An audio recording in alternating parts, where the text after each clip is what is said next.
Hello. To connect USB drive to Redmi Note 14, first of all you have to go into the settings. From here you have to scroll all the way down and go into additional settings, and again scroll all the way down and go into OTG settings. And you simply have to enable this option, and right now you will be able to plug your USB drive to your phone.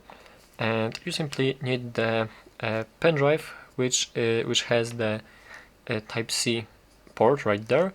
And in case you do not have actually pen drive with the Type-C, but your USB stick does have the regular Type-A USB port, you will need this adapter from USB-A to Type-C, as you can see.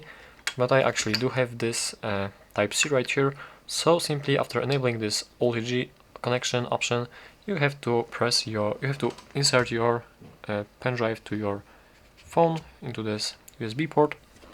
And right now, let's see, we have the Samsung USB drive available right here in the notifications, and as we go into the file manager, we should find right here the, let's wait, allow, and right there we have the USB drive, as you can see, available, and here are all the files of this USB drive. So basically that's how to connect the USB drive.